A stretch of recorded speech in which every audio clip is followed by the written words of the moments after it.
Thanks for tuning in, and welcome to the Good Earth's weekly radio show, Another Day of Living, where the conversations are all about eating well, living well, and feeling good. And now, here's your host, Alex Litwack.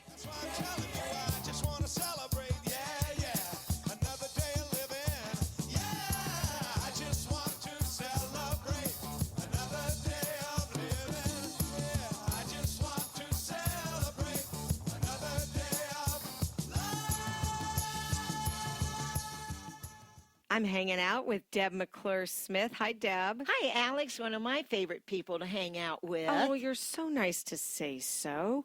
We've got a couple of vitamins you wanted to talk about today. Yes, because in my winter hiatus, when I was gone to Florida for a while, I had time to do tremendous trainings. I probably did 50 hours of trainings with practitioners and doctors online. One really important thing that I just learned, I've heard a lot of talk about if you're taking vitamin D, you need to be taking vitamin K.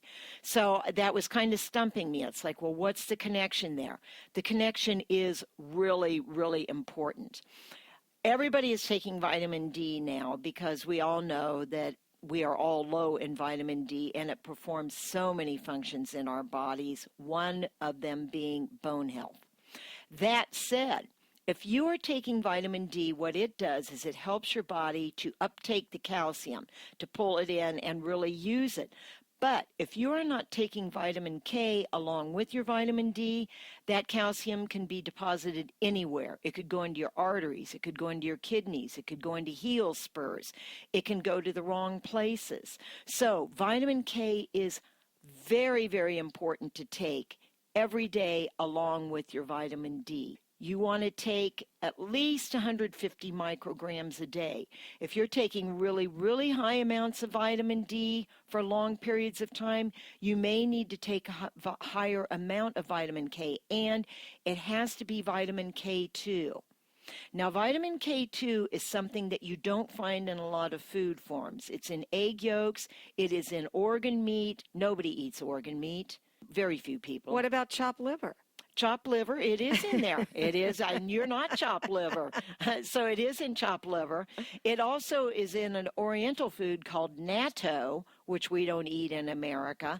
But vitamin K2, really, really important, especially to prevent hardening of the arteries. And K2 is necessary to get the D to transport the calcium to the right places. The D is helping with the uptake. The K is taking it. The K is like the little train. Okay, I got that part. But what about K1? K1 is for blood clotting. And the interesting thing with K1, we can get that from dark leafy vegetables, spirulina, chlorella, foods like that. K1 is recycled in the body because it is so vital for our bodies to not have blood clotting that our bodies are equipped to recycle the K1. Well, when I think about different vitamins and how they're sourced, I always thought that a particular vitamin, its full spectrum came in that food. But what you're saying is K1 comes from one set of foods and K2 comes from another set of foods. Correct. K2 is not in dark leafy greens. That's so interesting. Mm-hmm. It is. But I guess there are like two different vitamins. You know, there's vitamin K1 and there's menoquinone, MK7. That's the form of K2 you really want to get. That is the best absorbed form. So you want to look for that. The other very interesting thing I found out in this training, which was like an eye-opener for me, I had always heard that the bisphosphonates, all the drugs, the Fosamax and the Boniva, those type of things that people are taking for bone health. The bad thing about those is they stop the osteoclasts. Now, osteoclasts are what break down our bone, and osteoblasts rebuild our bone. And that is ongoing all the time in our bodies. It's just a natural process. But when you take those bisphosphonate drugs, what happens, they stop the osteoclasts. So the bad bone is never broken down, and the new bone is deposited on top of the bad bone, so you are putting it onto a faulty foundation. So you are forming brittle bone that is going to break and fracture and not be good. Which is one of the things that happens with long-term use of those drugs where people get necrosis of the jaw. Yes, that's right. Yeah. So bisphosphonates are not good. And MK7, I will tell you, the vitamin K2, from listening to the doctor who did this training, it's going to become just as important as vitamin D was because of the heart disease with the hardening of the arteries, people who get kidney stones, bone spurs. You really got to have that calcium going to the right place. And many of the really good bone health supplements have exactly what you're talking about in them. They do, but a lower amount. Actually, my very favorite one that I recommend all the time, I was looking at it the other day, and it only has 20 micrograms of vitamin K2 in it, and you should be getting at least 150. Great information. It's great that you did have the time to catch up on some new information. It is. And always good to know the right supplements to be taking to help us feel our best and have strong bones. That's our goal. Thanks, Deb. You're welcome.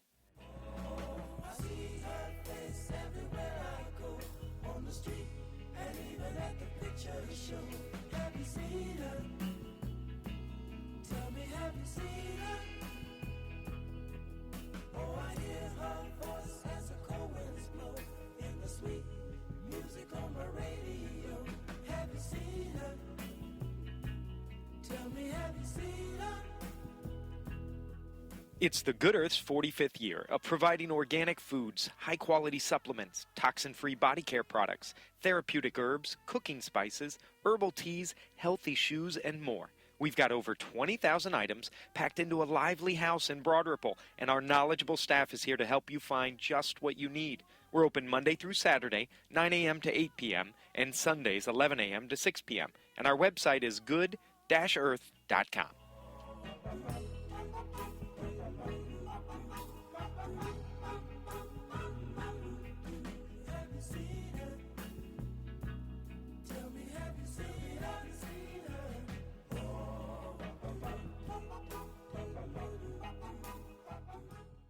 I am in a beautiful space at the Carmel School of Massage and Healing Arts, and with me today is Debby Benson. She has flown all the way from Australia to share her knowledge. She is a registered advanced practitioner and an advanced instructor, the first instructor born in the Southern Hemisphere. The topic of discussion today is Ortho-Bionomy. Welcome, Debby. Thank you very much. I'm very, very pleased to be here. Well, I'm pleased that you're here too. Let's define Ortho-Bionomy. Ortho-Bionomy is a movement education, a bodywork, if you will, that is very gentle, easy on the client and the practitioner, pain-free, and is natural. We work with the natural self-corrective healing reflex. And what's that? It's the nervous system.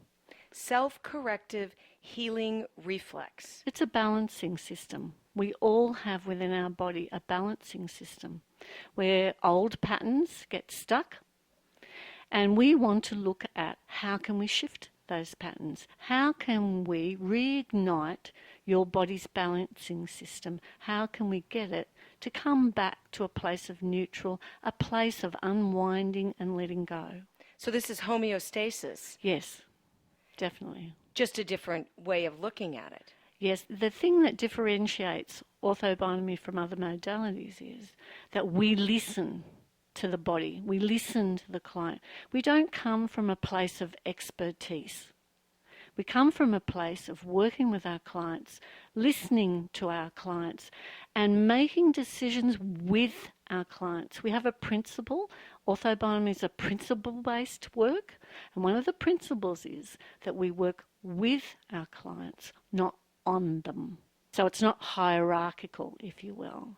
So it's a team effort between the two of us to find ways to resolve the problem of stuckness, of tightness, of pain.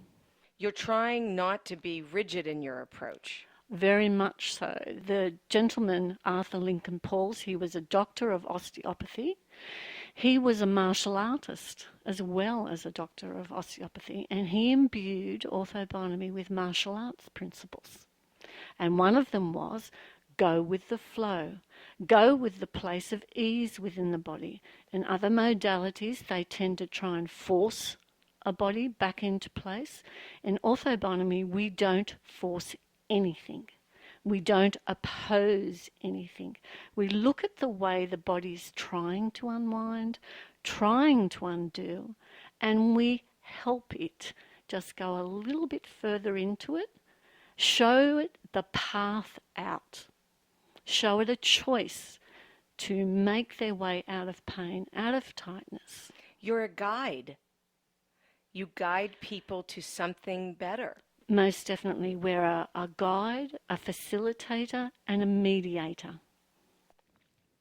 Let's take an example of someone who has fallen and injured themselves. And in the injury, they've hit their knee, they've fallen onto their hands, and they've gotten up, brushed themselves off, and moved on, thinking that, oh, I wasn't hurt that bad. And yet, a week later, 2 weeks later, 3 weeks later, their knee is still bugging them, and their hands feel jammed.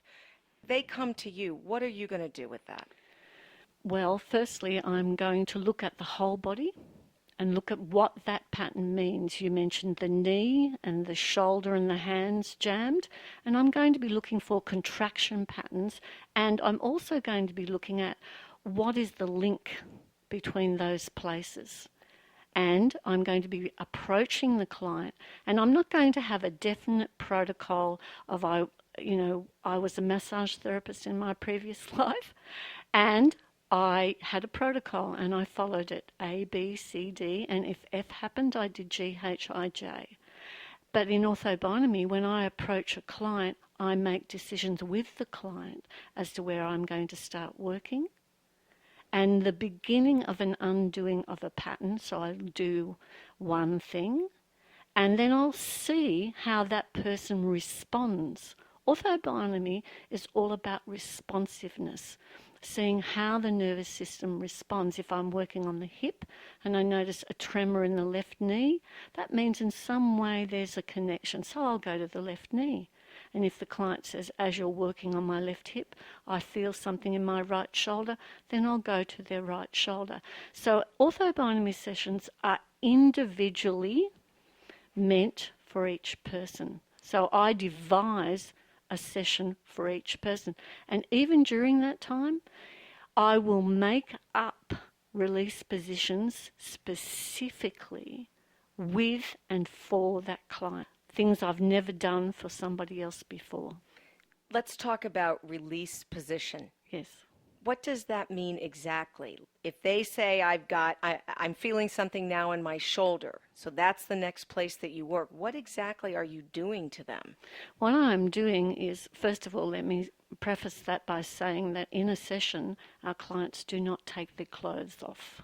What I would do is I would lift up the arm and maybe from the back of the shoulder region and lift their arm up, and I would move them around until the pain or tight spots that there softens. So we don't push them through into pain or force them. We maneuver the body around, shift the body around until under one of my fingers, which we call the monitoring finger, it begins to soften. So the pain point is not tense anymore. So when that happens, when that pain point softens, that means the tissue can begin the unwinding process, and that radiates out through the rest of the shoulder joint and out into the arm, and it unwinds. Now we as a practitioner, by then our work is done, because your self-corrective healing reflex, your nervous system, takes over. So we support you while your body undoes. And when we're finished, we check to see if that area, which was contracted and tight previously, is softened. And if it's softened, that then means the blood can flow through that area, the nerves can fire through that area, the lymph can flow through that area, and you can have optimal functioning through that area. When you say tissue, do you mean fascia?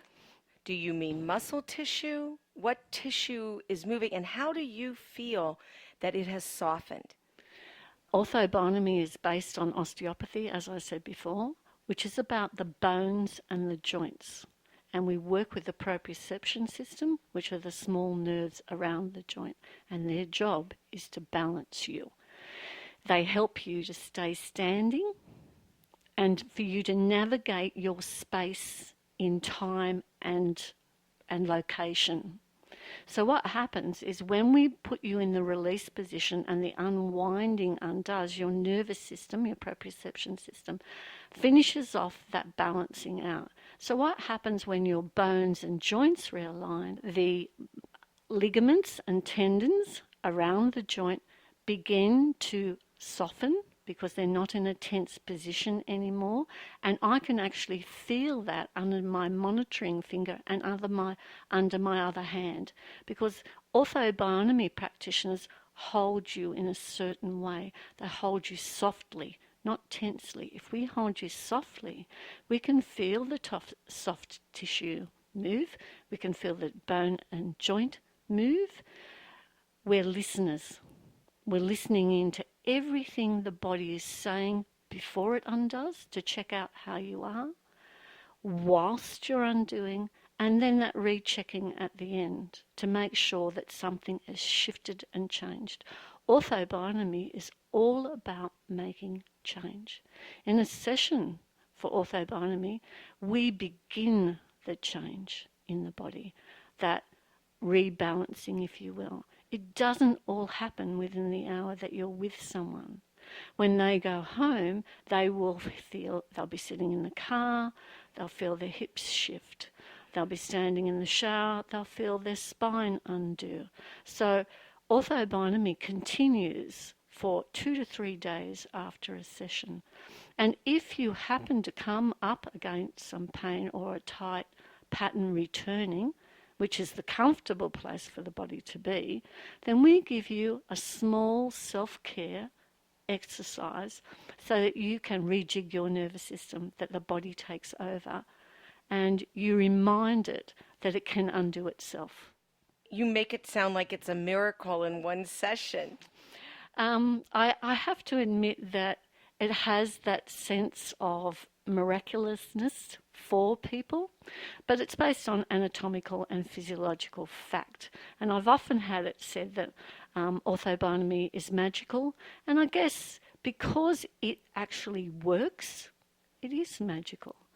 I think the most magical part of an OrthoBionomy session is the fact that we don't pretend to know more than our clients do, and that we educate our clients to know how they are, where they are, and that they can actually have a role, a participatory role, in how they can make their way out of this pattern. So the power is not with the practitioner. The power is returned to the client. Now, you can't give all the power back in one session, and OrthoBionomy, we begin the pattern undoing in one session, but it can undo over 3 or 4 sessions. You may have to stay a bit longer and have some maintenance. But for the most part, unless of course there's been a great trauma in someone's life, you can make your way out within 3 to 4 sessions. You mentioned earlier that there were some principles Yes. that the founder of OrthoBionomy put out.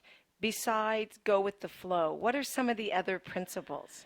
Well, as Arthur was an osteopath and a martial artist, and there's also a homeopathic base principle to OrthoBionomy as well, so I'll just run you through them. The osteopathic principles are that thing that I was speaking about, the self-corrective healing reflex. What does that mean?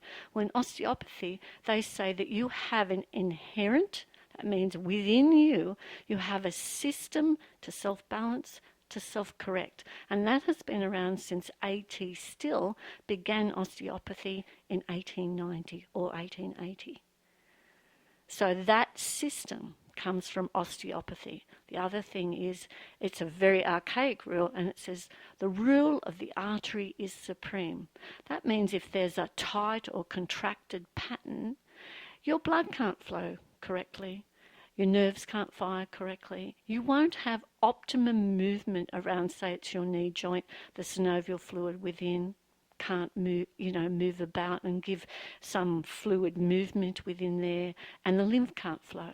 However, once you've compressed into the joint, put it in the right position, and help that client come out of that, then the fluids move appropriately, the blood can flow appropriately, the nerves can fire. So that's the osteopathic side.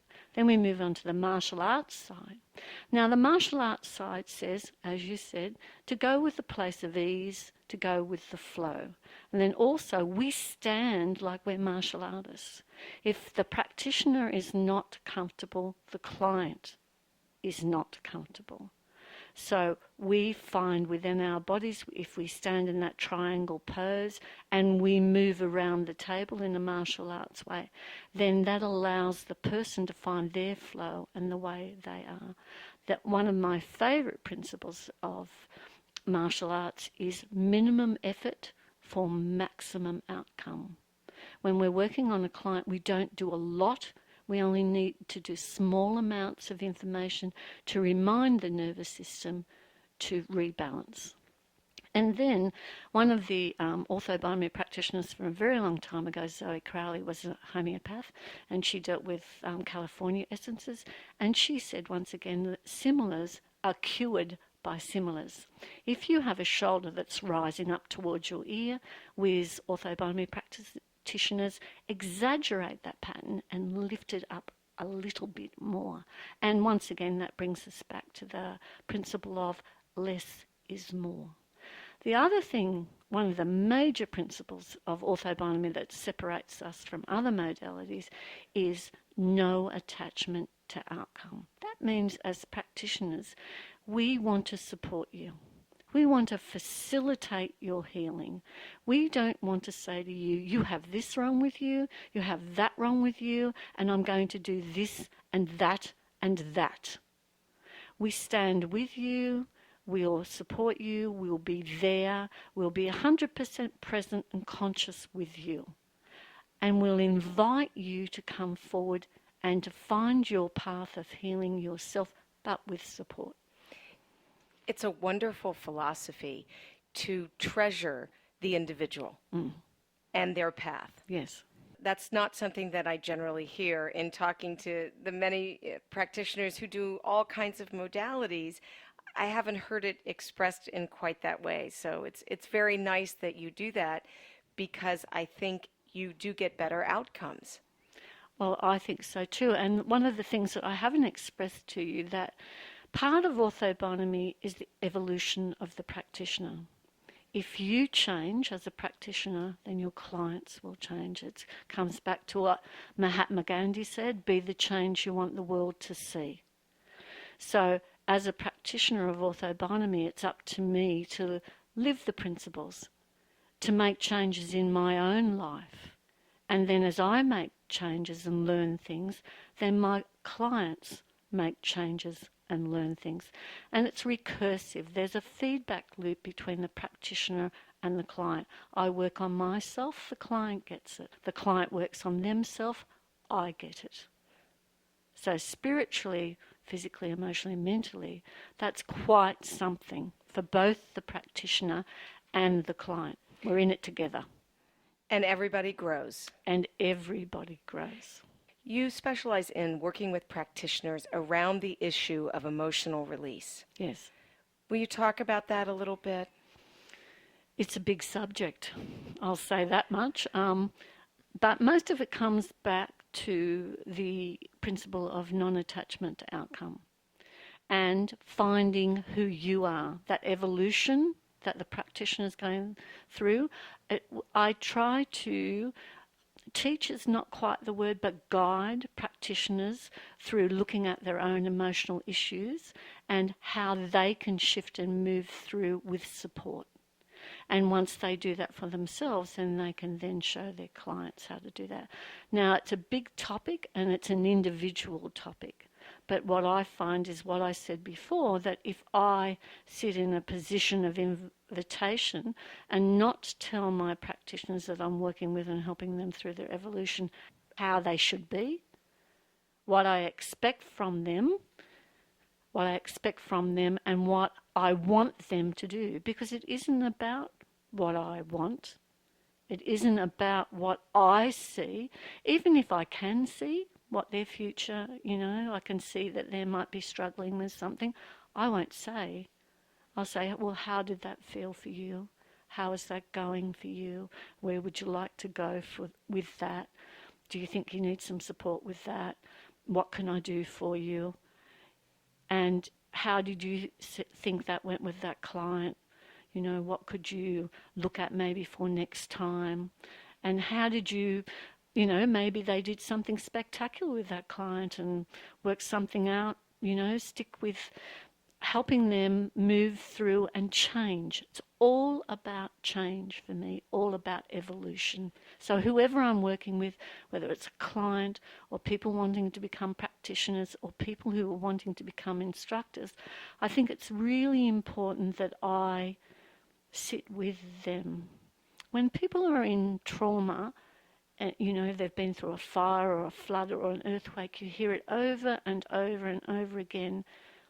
I felt best when someone just sat next to me and they didn't even ask me what I wanted.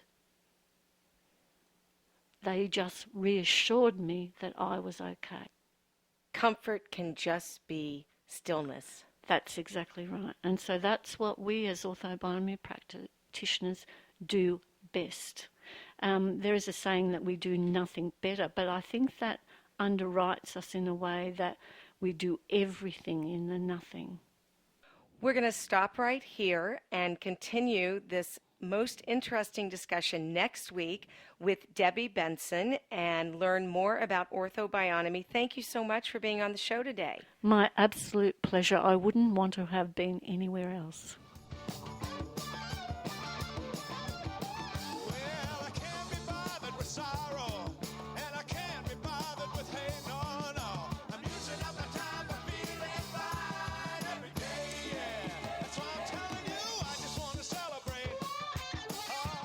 That's our show. Hope you'll join me next week for part 2 of my conversation on Ortho-Bionomy with Debby Benson. Also, Deb McClure-Smith wanted me to remind everyone that she has some cooking classes coming up on Sunday, June the 12th. It'll be picnics and parties, and on Sunday, July the 12th, it will be recipes for summer salads. Both classes are from 6:30 to 8:30 in the evening, and if you're interested and want more information or to sign up, you can call the Good Earth at 253-3709. Thanks so much for tuning in. This is Alex Litwack. Have a great week. The happiest half hour of your day has been brought to you by the Good Earth Natural Food Company, keeping Indy healthy since 1971.